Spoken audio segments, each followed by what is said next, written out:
Hey guys, it's Orb here. Today I figured it'd be a great time to go ahead and introduce all the different firearms I have currently and the ones I'm hoping to get later on.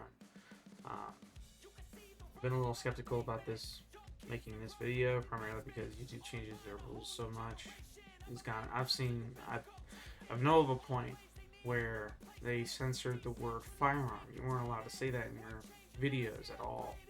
And if you were to, they would either demonetize you or they wouldn't shadow ban you, but they would take down your video so that way it wouldn't get pushed out to your selected audience and ultimately make life harder. So, going based off today's rules and what is and is not allowed, I think it's safe to say I can post this video without any repercussions. I'm hoping it will be pushed to the audience. So, for those of you who are not subscribed, go ahead and hit that button. And for those of you who were subscribed or think you are, I would highly recommend checking because YouTube's been unsubscribing people. I haven't had that problem yet, at least I don't think. But to be on the safe side, just check every now and then. So, you know, when you hop on, at least you still got me around. But yeah, anyway, let's get into this, shall we? Alright, so what I think I'm going to do is start from the smallest caliber I have and then work my way up, so that way there's a decent variety. I'm not jumping calibers, and yeah, you get the gist. First up, we have BB gun. This is a XBG something or another. I don't know the name of this, but this is your standard BB gun. We've got 3 of these. Your CO2 goes back here, and your magazine drops like a normal magazine. You get the ejector. You got a small magazine for your BBs. This one has seen better days, but it's just a BB gun. You can't slide bag. There's no orange tip or anything. We usually use these for target. Like, all my guns are used for target practice. I don't hunt at all. So this was what I started out with. Actually, I had another BB gun a while ago that was more of a rifle. It was lever action. You had to pull it once and you get one to go in. And that one was more reliable than this thing is. But yeah. Just to go over basic firearm safety, you got 4 main principles. Never pull the trigger until you're ready to fire. Don't ever point a gun at anything you're not willing to destroy. Know your target once beyond it, and always keep. I always forget that for. Treat every gun as though it's loaded, so that way you're not accidentally flagging somebody with a loaded gun. That wouldn't be very nice. But yeah. Just to reiterate, this is a BB gun. Smallest caliber, not really firearm, just firearm style BB gun that I've got. This is a Ruger Wrangler revolver, 222 long rifle. It works pretty decently. Most revolvers come in single action, and essentially that means you cannot pull the trigger at all until you pull back the hammer. A lot of people don't know this, but to safely put the hammer back down without just pulling the trigger letting it snap, you simply hold the hammer back, pull the trigger, and lightly understand your strength in your thumb and just slowly let that back down. That might have seemed violent, but it's better than pulling it. And before I do anything, I'm going to make sure you guys know it's loaded, so let's go ahead and put that back down. So this right here, there's a little door. I know that's hard to see, but there's a little door right here that you can flip up and in and out. And that essentially is your loading bridge. And as you can see in that cylinder right there, it is completely unloaded. Another way to show you is the ejector slide. You have to line that up, and you can see there that it is completely unloaded. Good. There you go. So that's entirely unloaded. But to demonstrate what I was saying before was me putting the trigger back up seemed violent, but if I were to do that and pull, that's much more heavy of a spring coming back down and hitting it. So a lot of revolvers again come in double action, or sorry, single action. There are some revolvers that you can get single action, where you pull the hammer back, you can pull the trigger, or if you want to, you can just go ahead and pull the trigger, and it'll do the same thing. So, yeah, this is my Ruger Wrangler 22 long rifle revolver. This is a Heritage Rough Rider revolver. Little different. As you can see, I got some American flag going on. Looks very nice.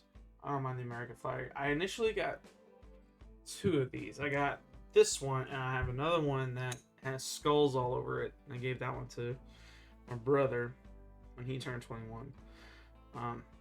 Yeah, but he now has that one.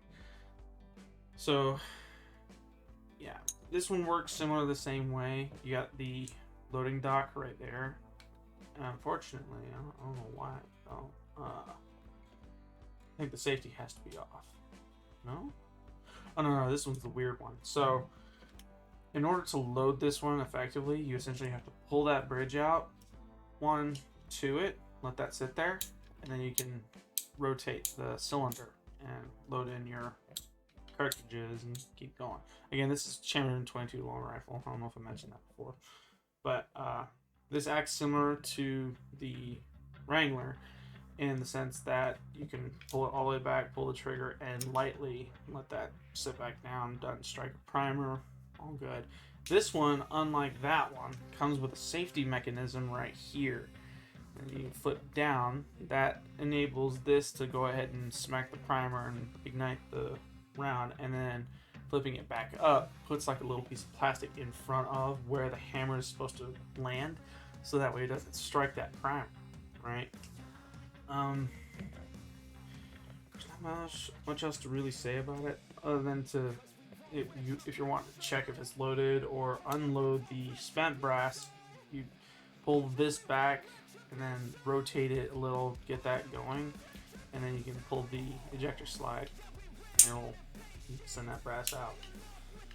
But yeah, this is a 22 long rifle Heritage Rough Rider revolver, single action.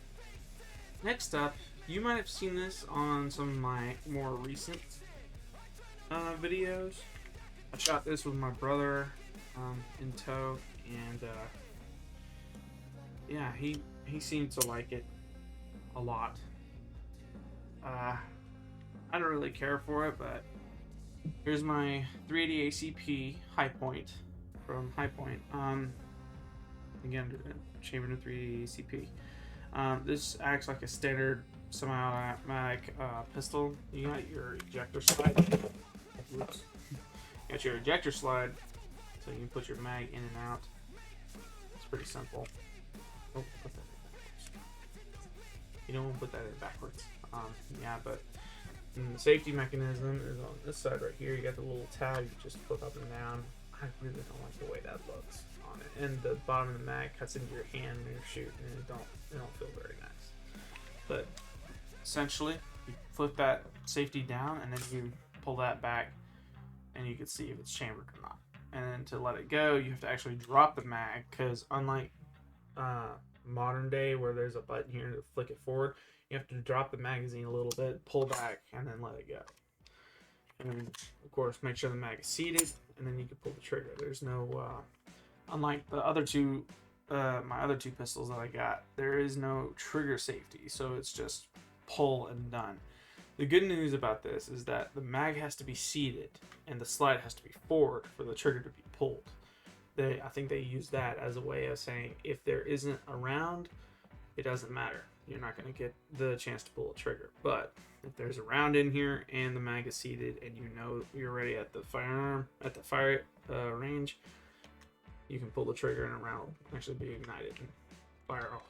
So make sure that's back on safety before you put it away. Again, this is my High Point chambered in 380 ACP. I really don't like this gun. Like, in comparison to the other ones,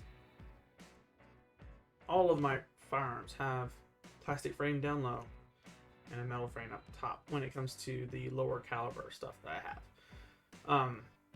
This is the only one of those that I have that is so top heavy you can feel it in your hand. Even when you're shooting, like, it gives you some control, but because of how top heavy it is, you're more likely to pull down than you are to pull up. If that makes any sense at all. It throws off your reaction because most of the time with firearms, they're so light and you don't really feel their weight that the bullets back pressure is what surprises you. You get a lot of the whole up or straight back deal, and you can compensate for that your usual way. Just make sure you have a little bit more of a grip so you're not pulling up as high. And for anyone who is limp wristing or and got locked elbow, you're fully extending, just go forward a little bit, line up your shot, and then go ahead and fire. For this one, you can't do that because you'll wind up pulling down more so than it will be going up. So you have to relax a little with this one in order to get your shot to land where you're going. But yeah, that's my only high point that I think I'm ever going to get.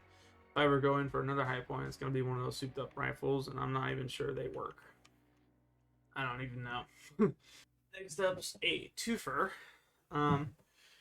This one's a little bit more on the pricey side, but I found it at a pawn shop. This is a Canic TP9 SFX with a Venom red dot on the back end. This is chambered in 9mm. This was my very first 9mm ever purchased, and I gotta say I'm not disappointed with the aesthetic, but if I had to say, I think someone may have dropped this one because when I got it, I took it to the gun range for the first time, and I was actually going to shoot at some like plastic bottles, just trailer park trash, and I had like a whole wall set up, and I was aiming about 3 inches low. If you're looking at the red dot at those to think it's spot on, I was aiming 3 inches low, and it did not hit. It went so like 6 feet over and past like my 50-yard mark. I was a little agitated, so I kept fiddling with this thing. I'm pretty sure I got it to where it's like an inch off, but again, I'm still sighting this thing in. Sighting pistols in is not easy, especially when they're just gonna give you all that trouble. But and it could just be the venom on the top that's messing it up, because it's a pretty good firearm. It shoots fine. I've had a couple jams up here, like where it'll eject the brass, but it'll be up and then come right back down and land sideways. And it'll get caught in the slide and it won't cycle as much. But this is more of your modern day firearm. You got your ejector slide right behind the trigger there. You can pull that down. And then you can pull the slide back, check there. See if you're loaded at all. As you see, we're not. I ain't got any in that slide, so should be good. Unlike the 380, about this I like, you got a little button right here for when the slides back, so you can just click that and go ahead and do that. Nice and dandy. Also, this one comes with a trigger safety. As I was mentioning before, you got this little gray part right here. If someone little whose fingers can't go around the trigger pull, like for it to pull, you could pull this right here. I'm not pressing that gray thing at all, but if you pull that, you can't go all the way back. But if you were to get your finger all the way wrapped around that and keep pulling, and it'll actually fire and let the firing pin go. But yeah, this is my Canic TP9 SFX. Show you the other side. This is again chambered in 9mm, and honestly, this was the very first semi-automatic pistol that I ever purchased. Next up, this one's more of a doozy because there's actually a very, very interesting story behind it. This is my Mossberg MC1 subcompact. I bought this one for my uncle believe it or not. He did not want to part with it, but I bought it from him for his safety. That's all I'm going to go in on that.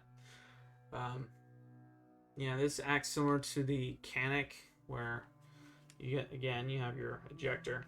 For any of you righties out here, I'm all right-handed. You got your ejector with your magazine, see-through. You pull back your slide like so. Again, you can check in there, see if you're loaded. As you can see, we're not. And then again, this is one of those more modern day firearms where they get the little button there. You can just click and it pulls it forward. This one's exponentially louder, like in every aspect. Like popping that out, you didn't hear that with the Canic. If you did, it was like a little pop and it just let it go. And then of course, trigger, it just rings.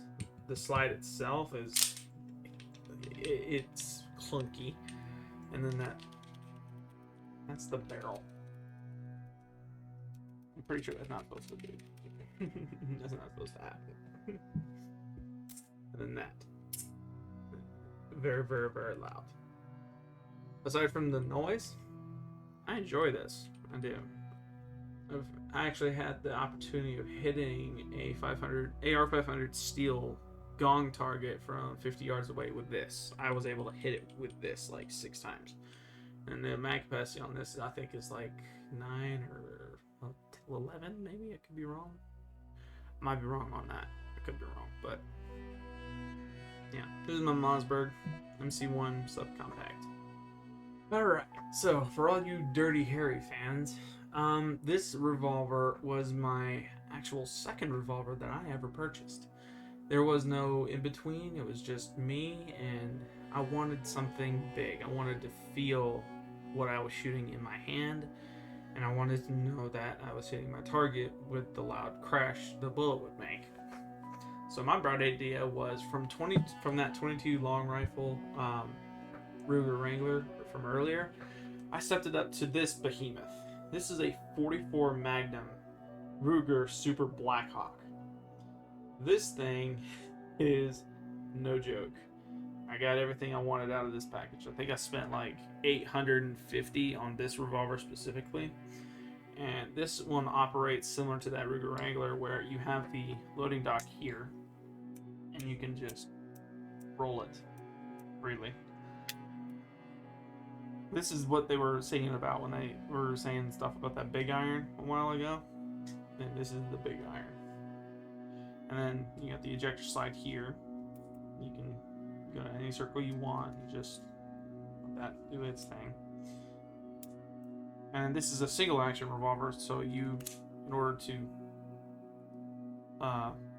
fire, you have to pull that hammer back and then pull the trigger. This has a surprisingly light trigger, so when I pull it, you really have to know your strength behind your thumb in order to get that to land, so you're not firing a round off. This is completely unloaded as well. I don't know if I mentioned that as well, so you can see completely unloaded. But yeah, it says Hunter on the top. Ruger Hunter Super Blackhawk. I thought it was just Super Blackhawk. I don't know, but as you see, you got the black wood finish. I love the way this looks with the silver. That adds to this firearm. I really, really like that. But yeah, this is my 44 Magnum Ruger, I believe, Hunter Super Blackhawk. I could be wrong, but this was the first one I actually tested tannerite with. I thought 44 Magnum would ignite it. Apparently it doesn't, and it's mainly because the energy delivered on impact, not muzzle energy, isn't enough to ignite it. You need like something that travels over 2,200 feet a second, and it doesn't do that. It's a pistol. It doesn't pull those speeds, and the round's too big, so it just wouldn't. I know what you guys might be thinking. He said, I'm gonna go from the smallest caliber, work my way up to the biggest. Well, what's bigger than a 50 cal? It's not a 50 cal. Well, it's a different 50 cal. It depends on what you mean by bigger and small. So, this is my Desert, what was it called? Magnum Research. There we go. This is my Magnum Research Desert Eagle, chambered in 50 AE. Large caliber you can get with this. Again, not loaded there. You got your ejector slide, the little button below the trigger right there. And unlike these other pistols that I got, this thing actually has an AR-15 bolt on the back of it. It's really big. That's what makes it the Desert Eagle. And of course, it fires the behemoth of a round known as 50 AE. It is chambered in 50 Action Express. And much like the Canic, you got this really long lever here that you can just press and bam, just like that. Your safety is that little lever right there. It allows you to pull that trigger and let the hammer land. This is semi-automatic, and I think the magazine holds 10. Could be wrong on that one too.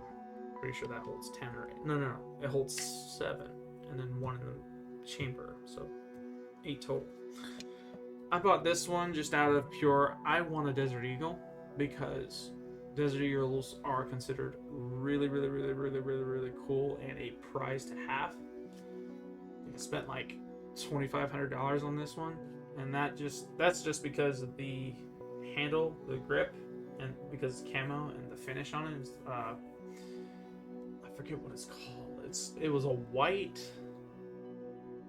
scuffed Cerakote or something like that. I could be wrong. The roughed up part is because all the black smudges makes it look like it's been worn or used heavily, but it really hasn't. That's just the finish on it. That's why it's so white. I remember when I first got this, the clerk behind the counter decided she wanted to show her friends because she had never seen a Desert Eagle that had a white finish on it. So first thing she did was ask me, he's like, "Can I take this and show these other guys over here right quick?" I'm like, "Yeah, go ahead." That was the fastest I ever seen someone just nab up a gun and fly to their friends as fast as possible. Look how beautiful this firearm is with how white and just neat looking it is. Like, I've seen Desert Eagles with gold, I've seen platinum, I've seen all sorts of stuff on the Desert Eagle, but I've never seen a white one before. You don't see that very often. So I'm glad I got this in the white. I'm thinking about changing these grips though, because as you can see on the back, it's hard to determine right there, but this little texture right here on the back actually digs into your hand and is very uncomfortable. If you saw my very first short, shout out to you, because yeah, I was not expecting that to get as many views as it did. Thank you. But in that first short, you saw me wear some heavy duty leather gloves, and that was primarily because of this one right here. This right here actually digs into your hand a lot when it's fired. 50 AE is not around to mess around with. And this speaks volumes. I remember shooting this a couple times in another video, and this right here actually left an imprint on my hand that signified the force coming back and it just digging in. So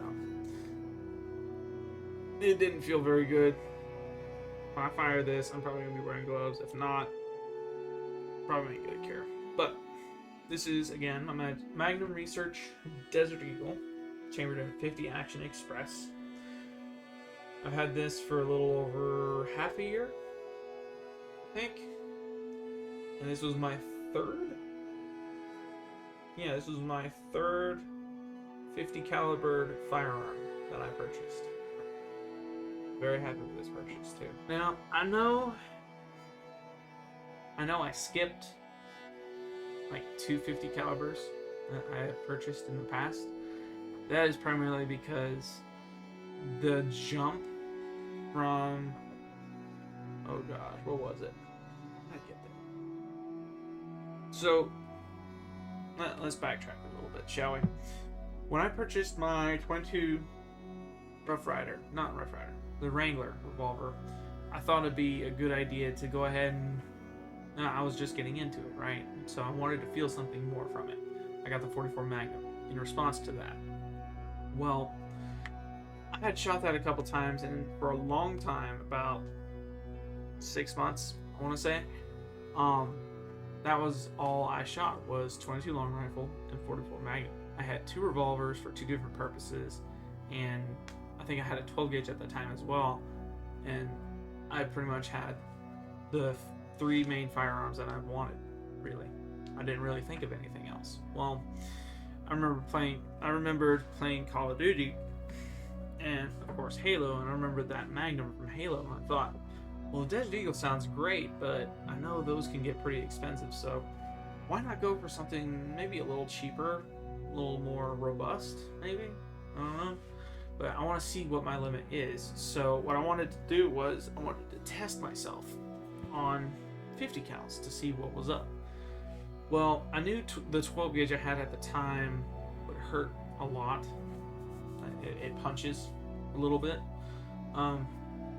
So I just wanted to test to see what it would do. I thought it would be similar to a 12 gauge, just in your hand. So I'm thinking, and my thought process was, well, it wasn't that bad. So I went in on, I think, an AR and another shotgun just to test the difference, to see if there's any real difference between like a smaller rifle and a smaller shotgun, just to see if I could handle the two more easy.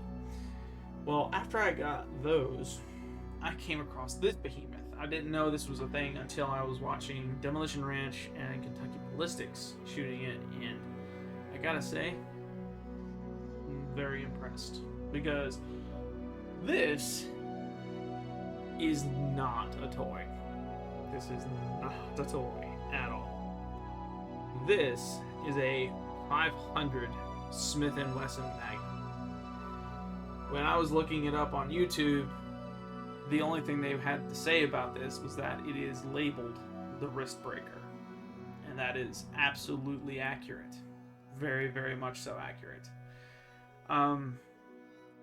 This firearm, I've shot well over 300 times. I put 300 rounds through this one.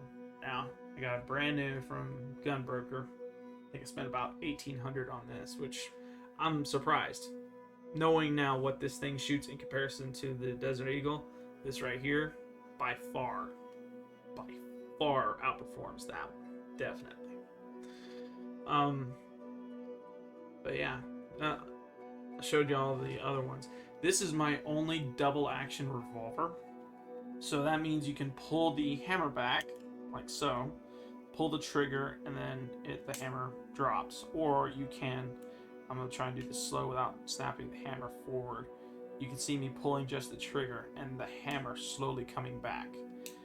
It clocks that trigger back, and then as it's pulling the rest of the way, it engages a part in there that lets it slide past, like in this, and it actually sends it forward, releases the hammer, and ignites the round. Now, unlike the other revolvers in this video that you've seen, this ejector is a little tad different. So you got this little button right here, you slide into the cylinder, and you force that out. You don't pull this back or anything, because very, very dangerous. And as you can see, we are not loaded in any of those. This is a 5-shot revolver, and that round is ginormous. And your ejector is essentially this little peg right here. You just pull that, and all 5 rounds come out at the same time. And of course, to pull it back, you just click it and then rotate, and it puts it into battery. This is and has been my first ever 50 calibered anything purchased. I'm one crazy redneck. This is one really fun firearm though. If you're considering purchasing this, I would highly, I would very much so recommend experimenting with the lower calibers first. I did not know what to expect, aside from what I've seen on YouTube. I did not know, nor did I have the experience to anticipate what this firearm would do while in my hands. And so I learned sort of the hard way. The very first shot will take you by surprise. That is a guarantee. No doubt, no question about it. Unless you have a will of steel in you. There is no real experience that can teach you how to handle this without firing it for the first time. I've suggested this when I first got into looking at 50 cals. I was looking around at the most experienced gun people that I had at my disposal in person, that I had around me in my life. Um, every single one of them was skeptical about it themselves. They were like, a 50 cal? You really want to shoot a 50 cal? You could barely handle a 12 gauge or a 30-06 or any of these other calibers they were naming off. At the time, I didn't know much about cartridges. I had a AR-15. I had a 12 gauge. I had two 12 gauges. I had two revolvers, and I did not think much about cartridges. I did not think much about power. I just knew boom at the pull of a trigger and all the safety in between. I didn't think about how big a 50 caliber round is. It did take me by surprise. That first shot I lined up, I noticed the revolver was extremely muzzle heavy. Extremely. And that is for a very, very, very good reason. That round, even, this is an 8 3/8 inch barrel. That's how long this barrel is. Even the muzzle energy coming off of this thing was enough to send this revolver from a level position almost vertical in my hands. I wasn't limp wristing. I had a locked elbow. I had a stiff grip on it.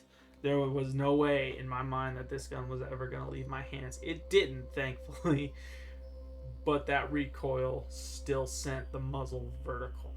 And I knew for a double action that as soon as that trigger was pulled, the finger needs to come off the trigger, so that way I'm not pulling it a second or a third or a fourth time and letting that thing come level in the opposite direction. That wouldn't have been very nice.